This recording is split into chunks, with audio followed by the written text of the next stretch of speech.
Hello friends, कैसे हैं आप सभी। राज एजुकेशन सेंटर के ऑनलाइन एजुकेशन चैनल में आपका वेलकम है और आप देख रहे हैं हमारा यूट्यूब चैनल। ये जो हम लेक्चर प्रोवाइड कर रहे हैं क्लास 10th के लिए मैथमेटिक्स का लेक्चर है। चैप्टर 7 कोऑर्डिनेट ज्योमेट्री हमें आगे डिस्कस करना है। यहाँ पर जो भी टॉपिक हम आपको डिस्क्राइब कर रहे हैं बहुत ही इम्पोर्टेंट है। जो भी बच्चे बोर्ड एग्जाम्स के लिए प्रिपरेशन कर रहे हैं या आगे बोर्ड एग्जाम देना चाहते हैं तो इस टॉपिक से रिलेटेड काफ़ी सारे क्वेश्चंस पुटअप किए जाते हैं। तो सबसे पहले हमारे किसी भी लेक्चर्स को एंड तक जरूर देखिए और जो भी डाउट है या कोई भी क्वेरीज है तो हमारे डिस्क्रिप्शन बॉक्स में जाकर सारे वीडियोज के लिंक प्रोवाइडेड है, तो वहाँ पर जाकर आप वॉच कर सकते हैं और एंड तक जरूर देखिए ताकि कोई भी डाउट आपके माइंड में ना रहे। तो सबसे पहले हमारे चैनल को सब्सक्राइब कर लीजिए ताकि कोई भी अपडेशन हो तो उसका नोटिफिकेशन आपको पहले मिल सके। तो आगे बढ़ते हैं। यहाँ पर सबसे पहले जानना होगा कि कोऑर्डिनेट ज्योमेट्री होता क्या है और जो भी टॉपिक ये गिवन है वो आपको स्टेप बाय स्टेप हम आपको 1 by 1 करके डिस्क्राइब करेंगे और उसके बाद में डिस्टेंस बिटवीन 2 पॉइंट ये भी आपको जानना होगा। इसमें इतने ही टॉपिक आपको कवर करना है क्योंकि ये जो चैप्टर है इससे क्वेश्चन जरूर पुटअप किए जाते हैं। तो सबसे पहले आपको इस वीडियो को लास्ट तक देखना है। तो यहाँ आपको जानना है कि कोऑर्डिनेट ज्योमेट्री क्या होती है। कोऑर्डिनेट ज्योमेट्री में आपको ये जो ये एक्स एक्सिस और वाई एक्सिस गिवन है। यहाँ पर एक समतल पेपर पे आपको ये x axis horizontal line open है और ये वर्टिकल लाइन ओपन है। तो हॉरिजॉन्टल लाइन जो दी हुई है इसको हम बोलते हैं एक्स एक्सिस। एक्स एक्सिस को हम कह सकते हैं अक्ष भी कहते हैं। तो ये एक्स अक्ष होता है और यहाँ पर आपका वाई अक्ष होता है। ये जो पॉइंट है जो दोनों को एक दूसरे को काटता है हॉरिजॉन्टल लाइन और वर्टिकल लाइन, तो इसी को हम बोलते हैं 0,0 इसके मूल बिंदु होते हैं, मूल बिंदु कहते हैं इसे। और इसी को इंग्लिश में ओरिजिन भी कहते हैं। और जो हम x और y ऐसे लिखते हैं ये x होता है और ये y होता है। x में क्या होता है इसको हम कह सकते हैं एप्सिका। इंग्लिश में आप इसे एप्सिका कहते हैं और इसको आप ऑर्डिनेट कहते हैं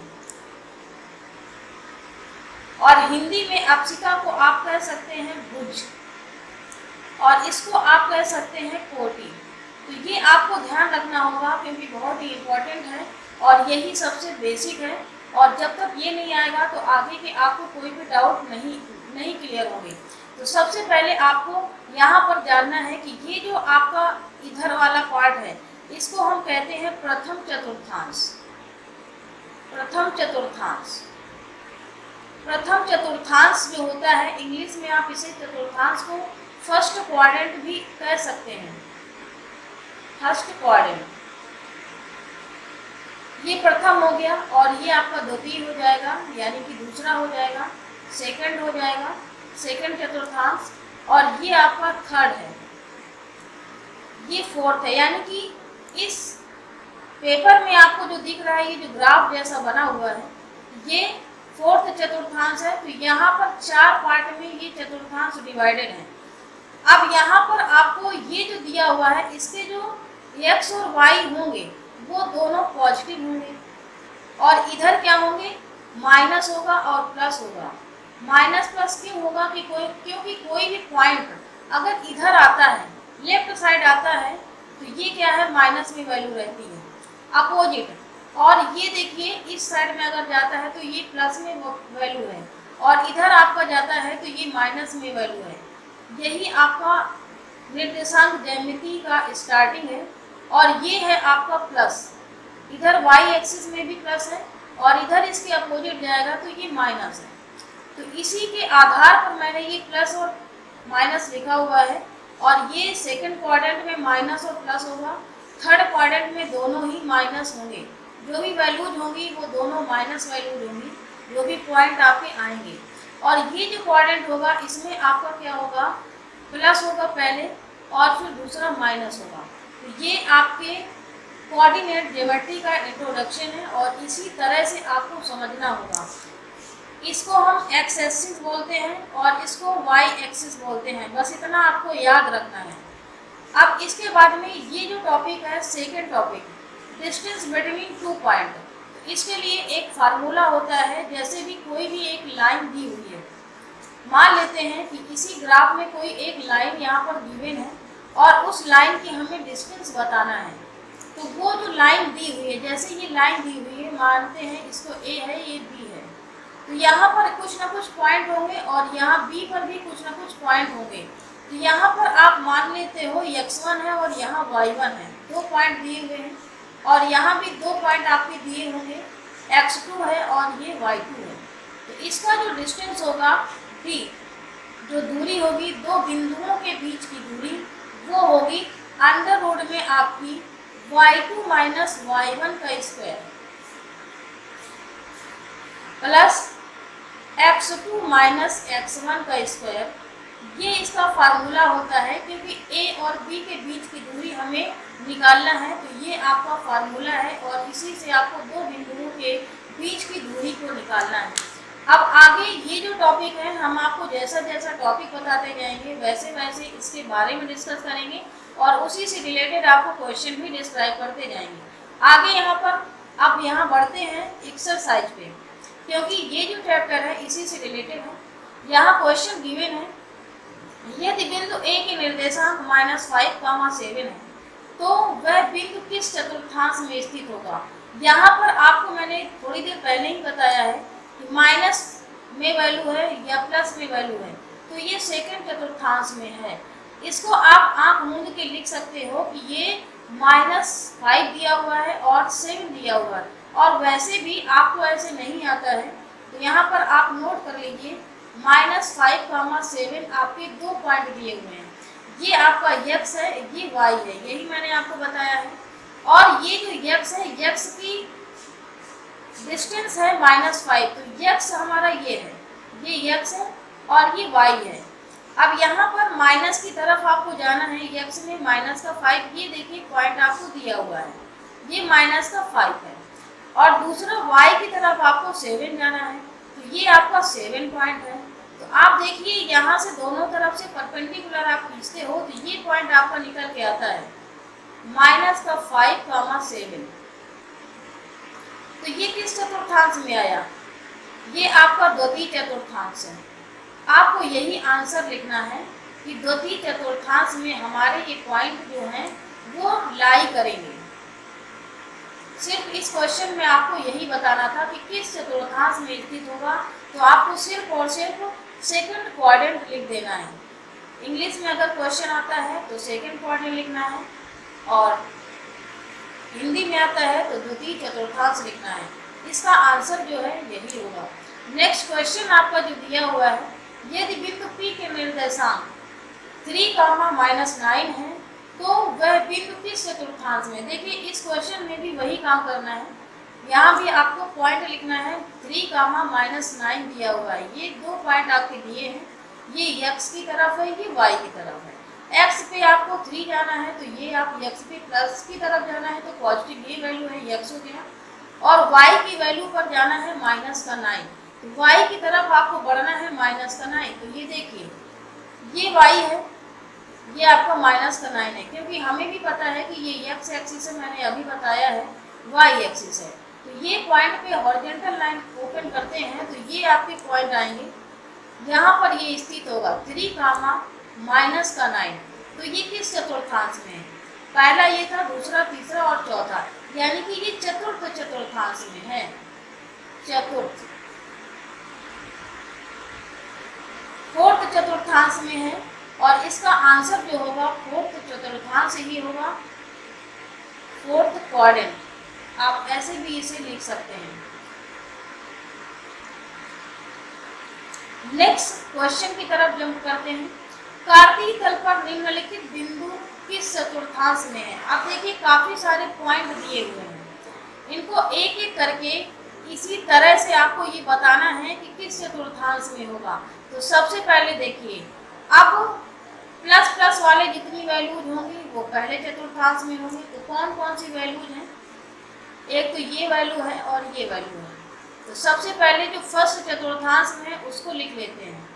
यहाँ पर से फर्स्ट क्वाड्रेंट में आपका कौन सा है, पहले वाले में जो पॉजिटिव वैल्यू है मैंने थोड़ी देर पहले ही बताया है, तो 2,2 है और 2,-5 है, और आपकी कौन सी वैल्यू है, ये वैल्यू भी है आपकी, क्योंकि 0,6 दिया हुआ है, ये भी आपका 0,6 है। और नेक्स्ट आपका गिवन है 4,0 और 0,8। ये कुछ ऐसे पॉइंट हैं जो कि फर्स्ट चतुर्थांश में लाई करेंगे, क्योंकि प्लस प्लस में मैंने अभी आपको बताया था कि जो प्लस में होगा वैल्यू x और y का, वो फर्स्ट चतुर्थांश में आएगा। और ऐसे नहीं आता है तो पॉइंट आप इनको लिख करके भी आप सारे पॉइंट यहाँ पर बना सकते हैं और वो वहीं पर लाई करेंगे। नेक्स्ट आपका दिया हुआ है -3 और 5, तो -3 और 5 जो पहले x माइनस होगा वो आपका किस चतुर्थांश में आएगा, सेकंड चतुर्थांश में आएगा। तो सेकंड का हम यहाँ पर लिख देते हैं कि सेकंड में कौन कौन से आएंगे, -3,5 है और दूसरा आपका है -4,0। ये दो पॉइंट हैं जो सेकंड चतुर्थांश में आएंगे। और थर्ड चतुर्थांश के लिए -2,-5 और दूसरी वैल्यू है आपकी -3,-7, ये आपके थर्ड चतुर्थांश में। और फोर्थ चतुर्थांश के लिए कोई भी नहीं है, यही आपके आंसर होंगे और यही आपको बताना था कि किस चतुर्थांश में है। नेक्स्ट क्वेश्चन आपको दिया हुआ है y अक्ष पर स्थित किसी बिंदु का भुज क्या होगा। देखिए ये आपका एक लाइन है और ये लाइन है, ये x एक्सिस था, ये y एक्सिस था। y अक्ष पर स्थित ये आपका y अक्ष है, ये y अक्ष है, किसी बिंदु का भुज क्या होगा।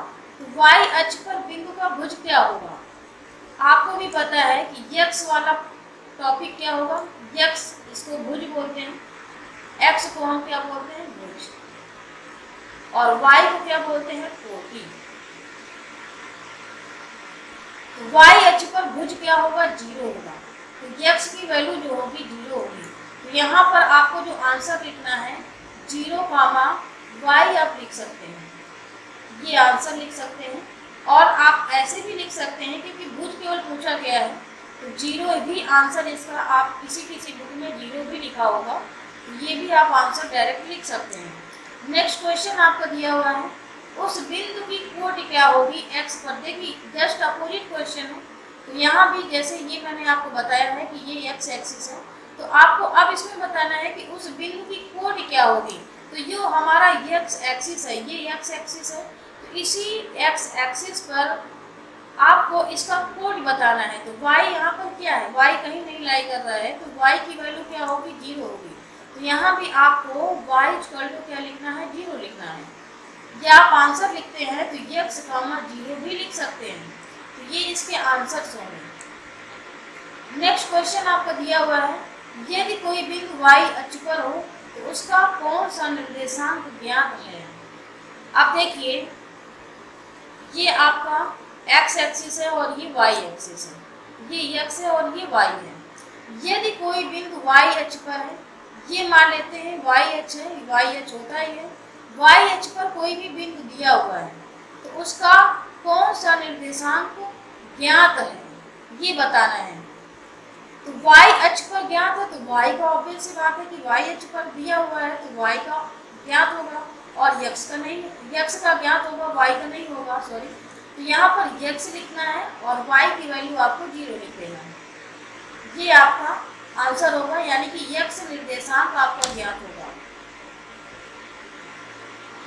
x निर्देशांक यहाँ पर ज्ञात होगा। ऐसे भी आप इसको लिख सकते हैं।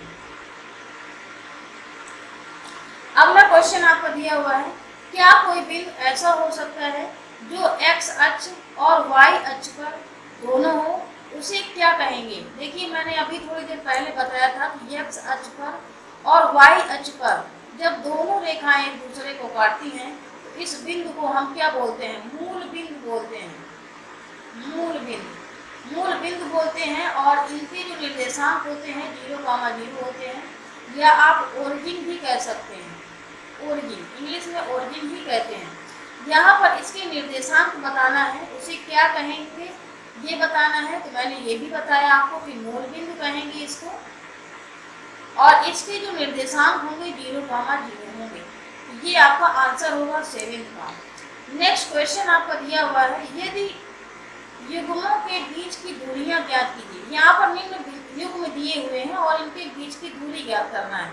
इसमें फार्मूला आपको लगाना है, जो मैंने अभी थोड़ी देर पहले बताया था। तो पहला क्वेश्चन यहाँ नोट कर लेते हैं। 0,0 दिया हुआ है एक पॉइंट आपका, और 3,4 दिया हुआ है। तो यहाँ हम देख लेते हैं, ये आपका x1 है, ये y1 है, ये x2 है और ये y2 है।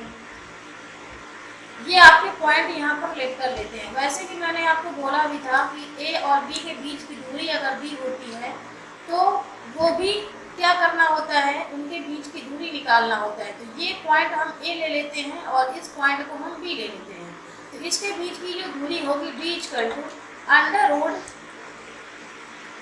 √√(x2 x1 का होल स्क्वायर), x2 x1 का होल स्क्वायर, और यहाँ पर क्या होगा प्लस y2 y1 का होल स्क्वायर। फिर से अंडर रूट यहाँ पर करेंगे x2 x1 यानी कि 3 0 का स्क्वायर, और प्लस करेंगे y2 y1 4 0 का स्क्वायर। इसी फार्मूले में आपको रखना है और क्वेश्चन को सॉल्व करना है। तो ये कितना आ जाएगा, इसमें 0 माइनस करेंगे 3 3 का 9 हो जाएगा, और ये हो जाएगा आपका 16। ये कितना वैल्यू आ गया, √25 आ गया। 25 का अंडर रूट निकालते हैं तो d इक्वल कितना वैल्यू आ जाएगा, यहाँ पर d इक्वल तो आपकी 5 आ गया। यही आपका आंसर होगा। तो इनको सबको क्या करना है, फार्मूले में ही पुट कर देना है। सेकेंड क्वेश्चन आपका गिवन है, इसको भी देखते हैं। -2, 6 और दूसरा दिया हुआ है 3, -6। इसको भी वही काम करना है, x1 y1 और ये x2 y2 दिया हुआ है। तो t इक्वल टू आपको फार्मूला लिखना है x2 x1 का स्क्वायर प्लस y2 y1 का स्क्वायर। x2 x1, x2 दिया हुआ है आपका 3, और ये देखिए x1 दिया हुआ है और ये माइनस की वैल्यू है, तो यहाँ पर हो जाएगा प्लस का 2 का स्क्वायर, और प्लस करेंगे y2 y1, तो माइनस का 6 है और माइनस का यहाँ पर 6 है, इसका भी स्क्वायर कर देंगे। तो ये कितना वैल्यू आ जाएगा, 5 का स्क्वायर यहाँ पर क्या हो जाएगा, 25 हो जाएगा, प्लस 6 और 6 12 हो जाएगा। 12 में अगर हम इसको माइनस का 12 होगा और स्क्वायर करेंगे तो ये माइनस माइनस प्लस हो जाएगा, और 12 का स्क्वायर करते हैं तो 144 आ जाएगा। 144, और इसको हमें क्या करना है, ऐड कर देना है। तो ये कितना वैल्यू हो जाएगा, 169 हो जाएगा, और डी की वैल्यू जो आएगी आपकी 13, ये 13 का स्क्वायर होता है, ये आपका आंसर हो जाएगा। तो देख रहे हैं कि सारे के सारे जो क्वेश्चन दिया हुआ है डायरेक्टली फार्मूले में है। और नेक्स्ट क्वेश्चन आपका गिवन है, थर्ड और फोर्थ में क्या दिया हुआ है, ये भी आपको सेम क्वेश्चन है और इसी तरह से आपको करना है। थर्ड क्वेश्चन, इसको हम x1 ले लेते हैं और ये आपका y1 है, ये x2 है और ये आपका y2 है। यहाँ पर d इक्वल टू आपको लिखना है x2 y2 का स्क्वायर, x2 x1 का स्क्वायर, x2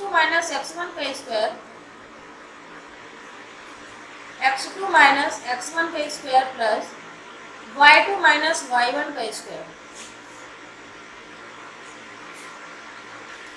तो d इक्वल टू आपको क्या करना होगा, फार्मूले में रखना है 0 - 9 का स्क्वायर प्लस y2 y1, 9 - 0 का स्क्वायर।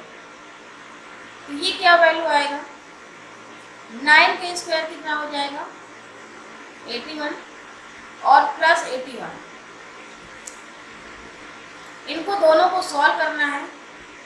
तो ये क्या होगा आपका, ये 2 हो जाएगा और 8 अगर हम ऐड करते हैं तो 162 हो जाएगा। अब 162 को हम फैक्टर करेंगे, तो फैक्टर करने के बाद में कितना आता है, तो यहाँ पर फैक्टर कर लेते हैं या डायरेक्ट आप वर्गमूल भी निकाल सकते हो। तो यहाँ पर सबसे पहले 162 का फैक्टर करते हैं तो कितना आ जाएगा, 2 से काट करते हैं, 2 8 जा 16, 2 1 जा 2। अब ये क्या होगा, 3 से कट जाएगा, यहाँ पर 81 लिखना है।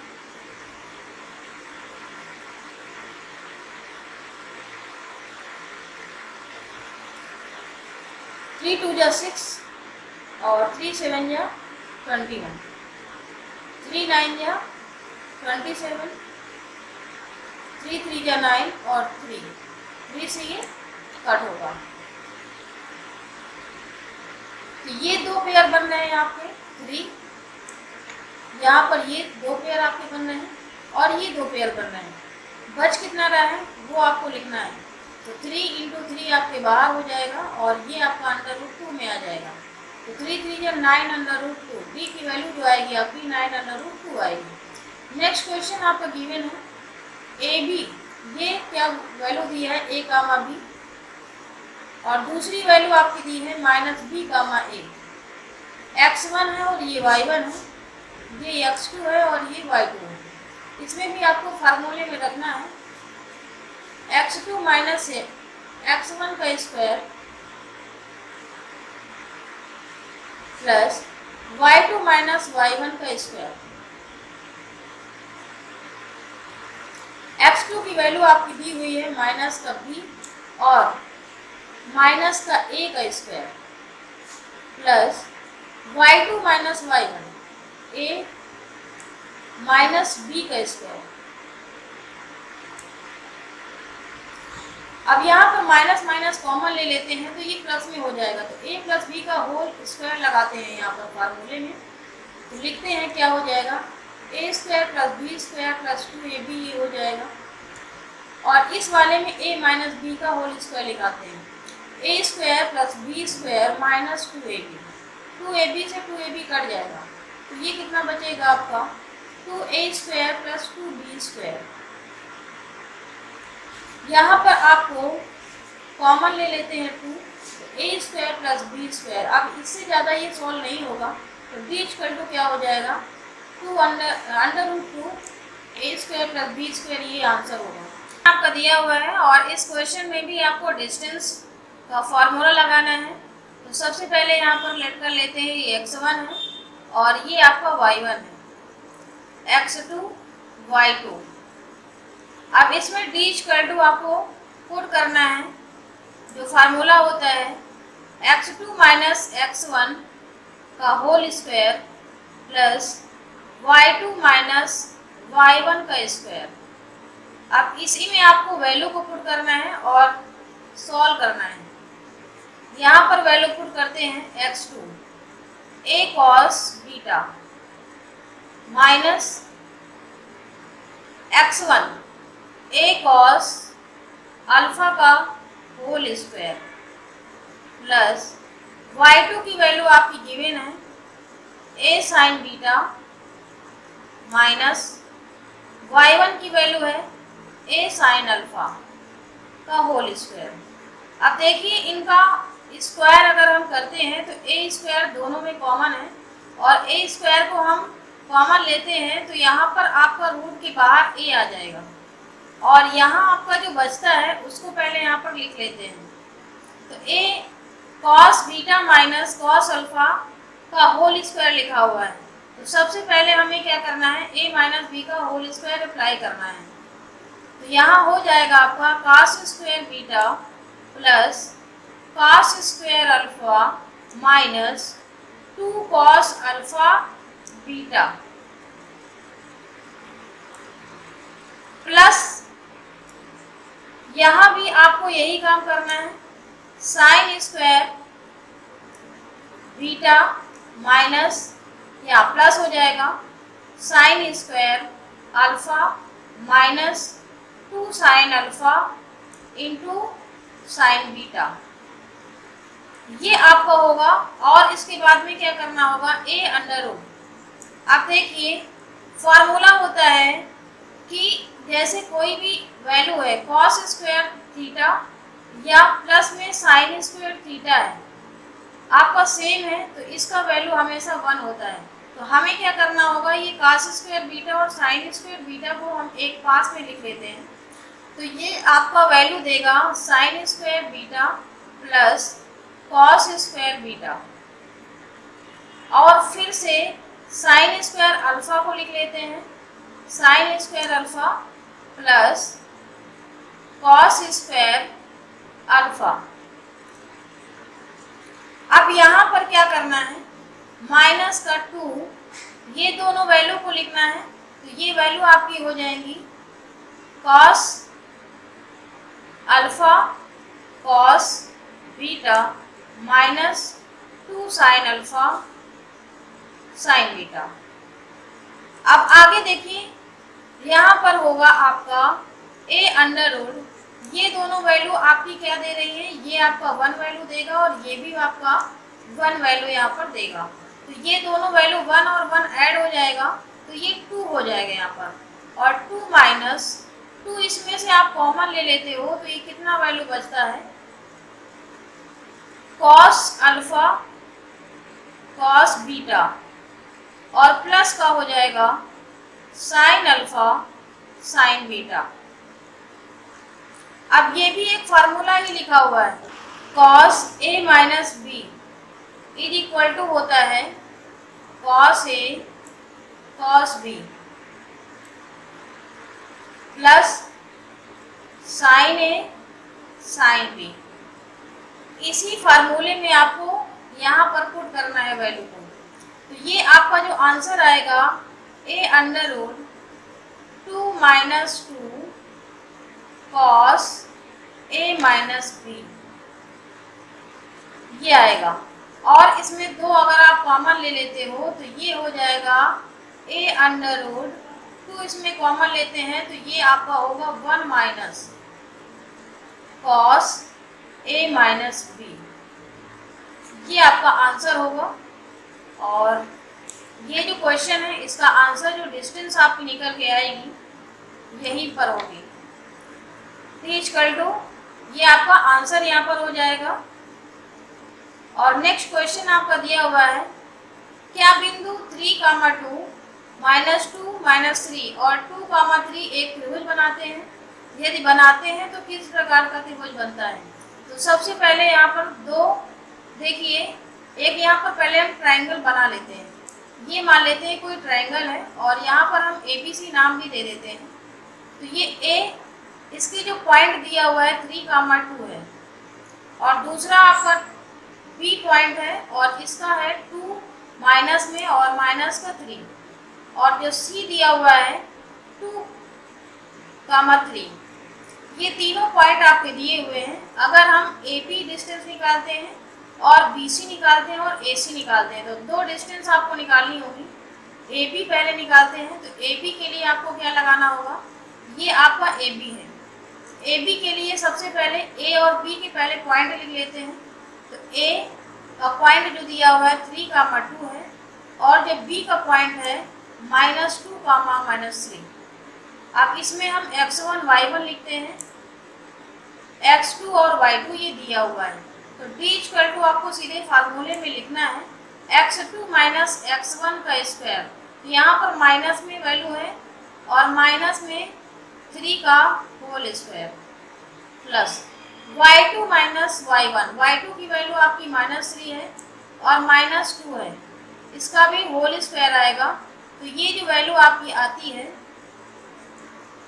2 और 3 अगर ऐड करते हैं तो ये कितना हो जाएगा 25, और यहाँ पर कितना हो जाएगा 3 और 2 5, और माइनस माइनस का स्क्वायर करेंगे तो प्लस हो जाएगा। तो यहाँ पे आ जाएगा आपका 25। तो ये कितनी वैल्यू आ जाएगी, यानी कि 50 आ जाएगी। तो ये इसको आप वर्गमूल इसका निकालते हो स्क्वायर रूट, तो ये कितना हो जाएगा 5 √2। ये आपकी D आ गई, यानी कि AB की वैल्यू आ गई। ए बी डिस्टेंस जो हमारी निकल के आई है 5√2 आया है। सिमिलरली आपको बी सी निकालना है, तो बी सी डिस्टेंस भी आपको यहाँ पर निकालना है। तो बी का पॉइंट आपका दिया हुआ है -2, -3, और जो सी का पॉइंट आपका गिवन है वो कितना दिया हुआ है 2, 3। अब बी सी निकालने के लिए भी हमें x1, y1, x2, y2 लिखना होगा। ये x1 है आपका, ये y1 है, x2 और y2 है। इसमें भी आपको बी सी निकालने के लिए आपको फॉर्मूला लगाना है x2 - x1। x2 की वैल्यू है आपकी 2 और x1 की वैल्यू है माइनस में, तो माइनस होता है ऑलरेडी से, तो प्लस का 2 हो जाएगा। और प्लस में y2 - y1 यानी कि 3 माइनस माइनस यहाँ भी प्लस हो जाएगा, इसका स्क्वायर करेंगे तो ये कितना हो जाएगा √2। 2 और 2 4 होगा, 4 जा होता है 16 और 3 3 जा, यहाँ पर 3 + 3 हो जाएगा 6 और 6 का हम स्क्वायर करते हैं तो हो जाएगा आपका 36। अब इसको भी हमें ऐड करना है, तो ये कितना वैल्यू आ जाएगा 12 हो गया, और 3 + 1 कितना हो जाएगा 4 और 5 52 आ गई। ये जो आपकी वैल्यू आई है √52 आई है। इसको अगर हम स्क्वायर निकालते हैं, स्क्वायर रूट, तो ये आ जाएगा 4 × 13, इसको लिख सकते हैं अंडर रूट के अंदर, और भी आप इसको करते हैं तो 2 आपका बाहर आ जाएगा, तो 2 √13 आ जाएगा। तो ये बी सी की वैल्यू जो आई है आपकी 2 √13 आया हुआ है, बी सी आ गया। अब इसी तरह से हमें क्या करना है, ये ए सी भी निकालना है, तो यहाँ पर हम ए सी भी निकाल लेते हैं। ए सी डिस्टेंस यहाँ पर फाइंड आउट करना है। ए की जो वैल्यू है आपकी 3, 2 है, और जो सी की वैल्यू है उसको भी लिख लेते हैं 2, 3 है। ये आपका सी की वैल्यू है, x1, y1 और x2 और y2। तो यहाँ AC आपको डिस्टेंस निकालना है सबसे पहले, तो x2 - x1। अब देखिए 2 - 3, तो ये हो जाएगा -1 का स्क्वायर और प्लस का, इसमें y2 - y1, 3 - 2, यहाँ भी आपका 1 का स्क्वायर आएगा, तो ये कितना वैल्यू आ जाएगा √2 वैल्यू आ जाएगा। AC की वैल्यू कितनी निकल के आई है दोस्तों √2 आई है। अब तीनों की वैल्यू निकल के आई है। आप देख रहे हैं कि AB और BC और AC ये तीनों वैल्यूज आपकी सेम नहीं है, यहाँ पर नोट कर लेते हैं। AB की वैल्यू है आपकी 5√2 और BC की वैल्यू है आपकी √52 और AC की वैल्यू है √2। ये तीनों वैल्यूज आपकी सेम नहीं है, तो इसका क्या मतलब है, इसका मतलब यही है कि ये एक समकोण त्रिभुज बनेगा।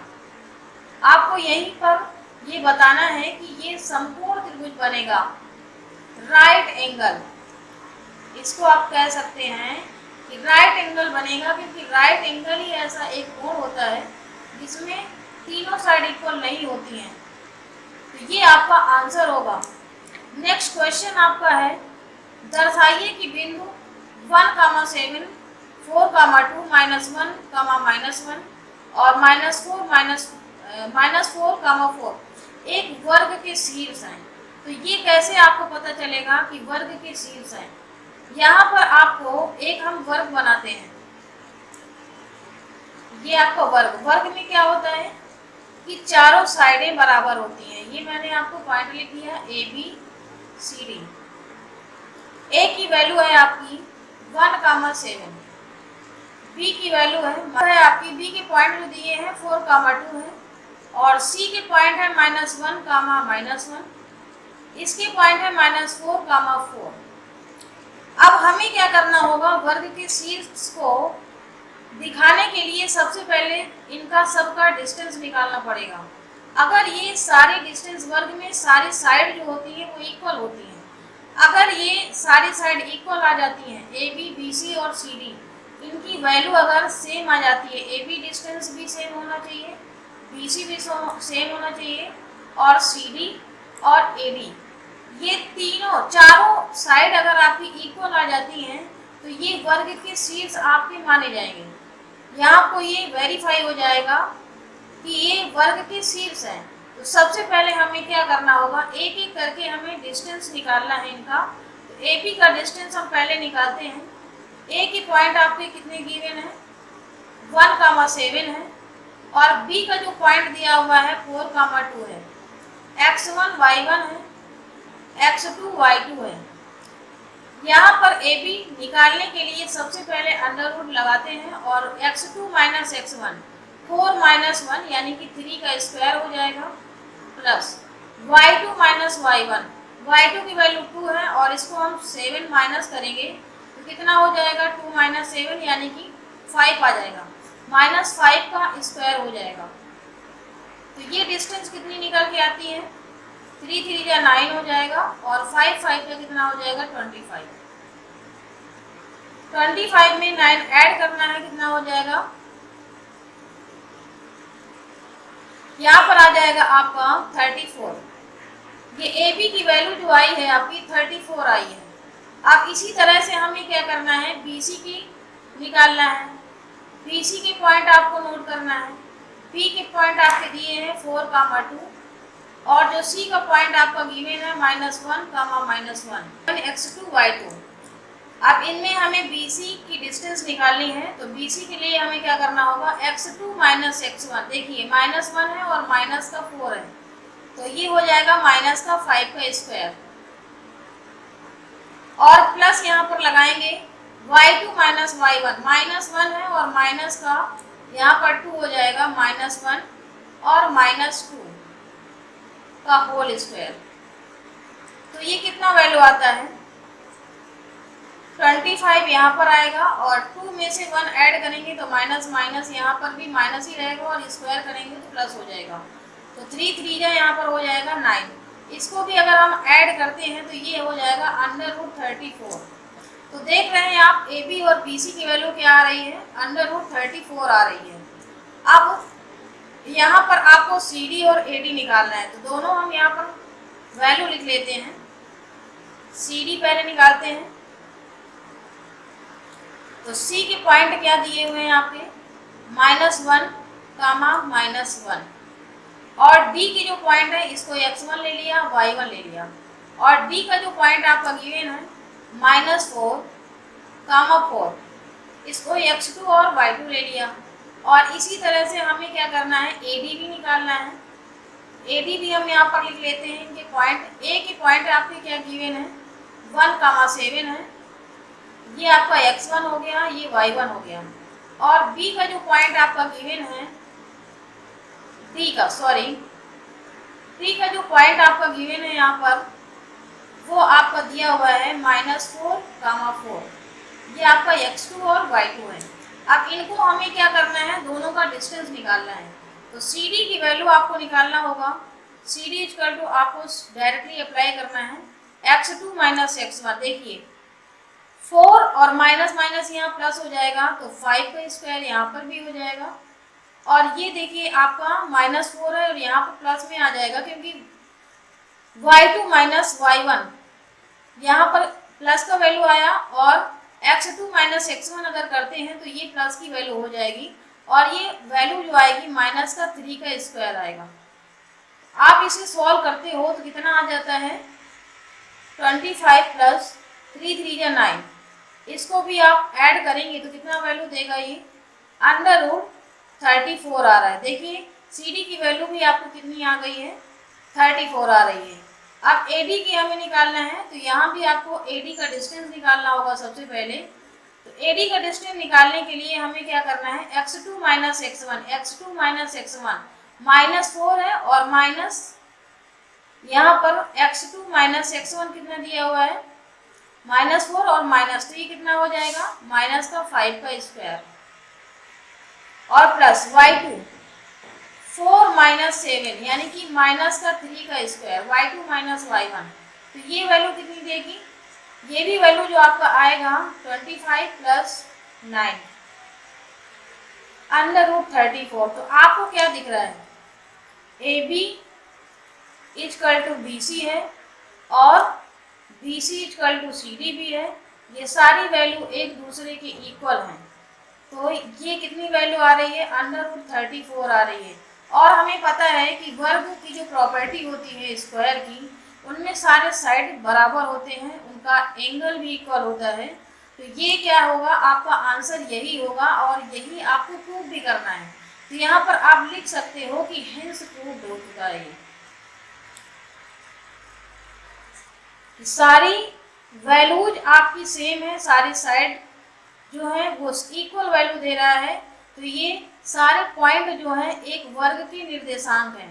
तो यहाँ पर आपको लिखना है कि दिए गए जो बिंदु हैं, दिए गए बिंदु या निर्देशांक, आप ऐसे भी लिख सकते हैं कि निर्देशांक ज्यामिति आप पढ़ रहे हैं, निर्देशांक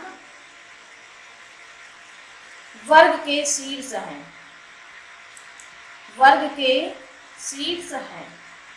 और भी यहाँ पर आप जोड़ सकते हो कि क्योंकि सभी की दूरियां बराबर हैं, यहाँ पर दूरियां बराबर हैं। ये आपका आंसर में आप ऐसे ऐड कर सकते हो, एग्जामिनर आपका और अच्छे से समझ जाएगा और नंबर आपके फुल मार्क्स देगा। तो ये आपका लेक्चर है, मेरा एंड होता है। और अगले नेक्स्ट लेक्चर में हम आपको जो भी रिमेनिंग पार्ट है 7.1 का वो डिस्क्राइब करेंगे। और जो भी बच्चे बोर्ड एग्जाम देना चाहते हैं उन सारे स्टूडेंट्स के लिए बहुत ही इम्पोर्टेंट है, क्योंकि इससे काफ़ी सारे क्वेश्चन भी पुटअप किए जाते हैं। 110% है कि इस टॉपिक से क्वेश्चन पूछे जाते हैं, आपको पढ़ना जरूर है। और एंड तक वीडियो को देखिए और लास्ट तक देखने के बाद में कोई भी अगर डाउट आपके माइंड में है तो आप हमें कमेंट में ज़रूर शेयर करके बता सकते हैं। और ज़्यादा से ज़्यादा हमारे लेक्चर को वॉच करें, सब्सक्राइब भी करें, ताकि कोई भी अपडेशन हो तो उसका नोटिफिकेशन आपको पहले मिल सके। Thank you so much, wish you all.